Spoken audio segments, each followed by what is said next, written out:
हे all अस्सलाम वालेकुम। कैसे हैं सब? आई होप कि आप सब ठीक ठाक होंगे इंशाल्लाह ताला।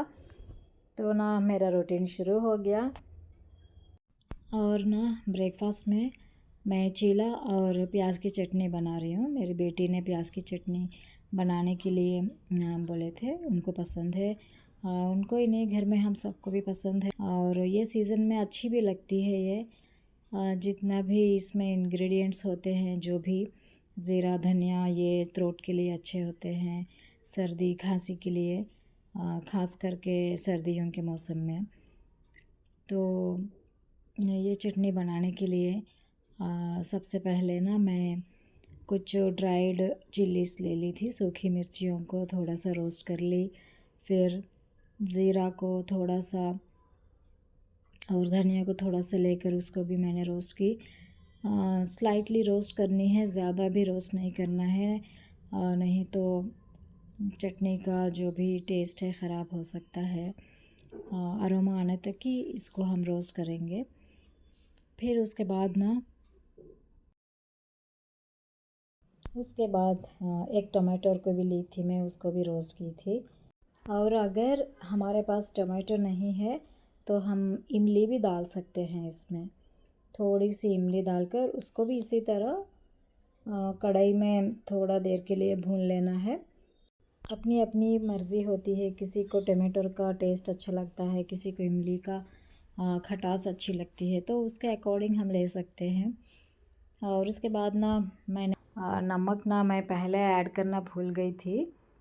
इस तरह कच्चा नमक ऊपर से डालकर खाना भी अच्छा नहीं होता है हेल्थ को, ये भी सुनी थी मैं। जब भी हम पकाते हैं उसी टाइम पे नमक डाल देना चाहिए। उसके बाद मैंने पूरा मिक्सचर को ठंडा कर ली। ठंडा करने के बाद ब्लेंडर में डालकर फ़ाइन पेस्ट कर ली। इसको बघार दे सकते हैं, यानी कि तड़का दे सकते हैं या नहीं भी दे सकते हैं, अपनी मर्ज़ी है। अगर ऑयल को अवॉइड करना है तो तड़का नहीं देंगे तो ही बेहतर है।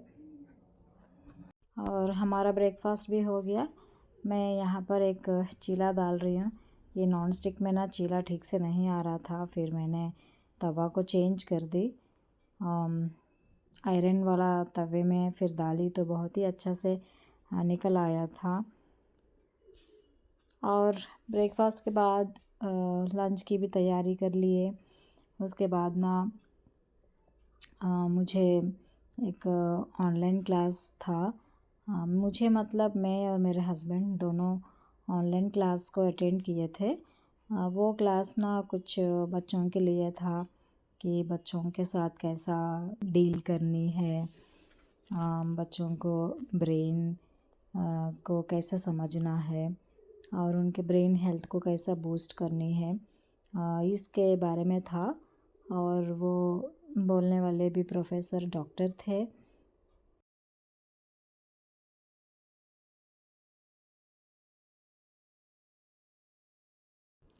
तो प्रोफेसर डॉक्टर का कहना था कि बच्चों के ब्रेन सबसे पहले फूड पे इफ़ेक्ट होता है। यानी फूड जो कि ये सोचना है हमको कि बच्चे कैसी चीज़ें खाते हैं, इससे उनके ब्रेन पे क्या असर होगा, ये चीज़ों पे ध्यान देना है। जैसे कि उन्होंने बताया कि जंक फूड सबसे पहले ज़िक्र तो उन्होंने जंक फूड की थे।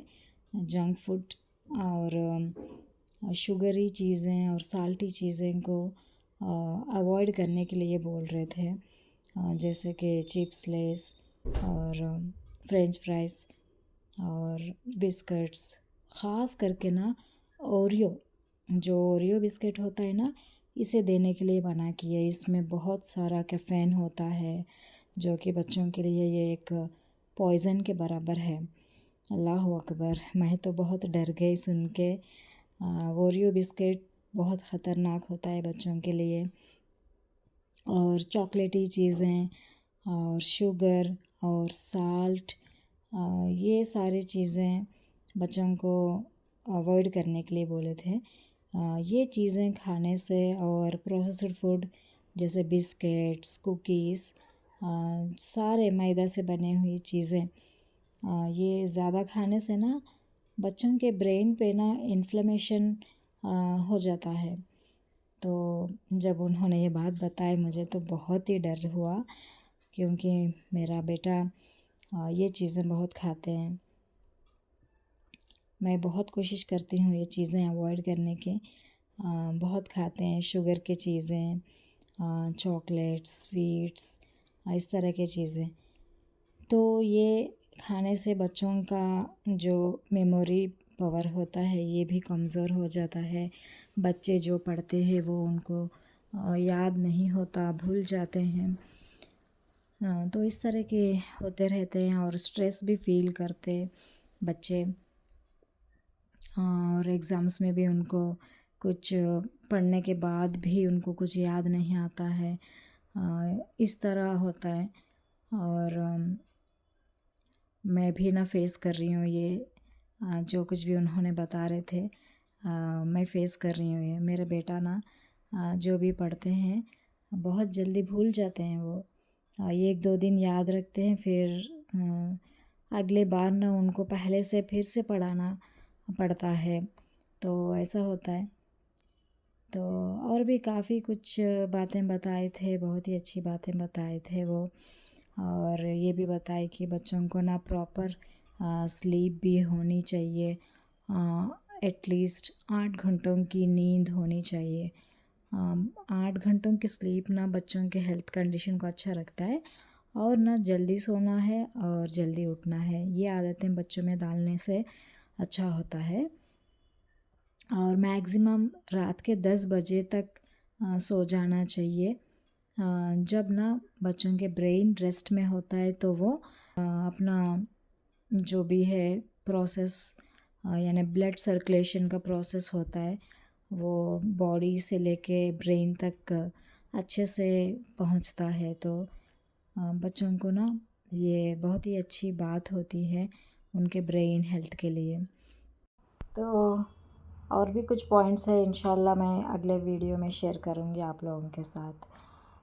तो अभी मैंने पैकिंग खोल दी, तो कैसा लगा आप लोगों को ये इयररिंग्स मुझे कमेंट करके बताना। और मिलेंगे नेक्स्ट व्लॉग में इंशाल्लाह ताला। जब तक के लिए अपना ख्याल रखना। अल्लाह हाफ़िज़।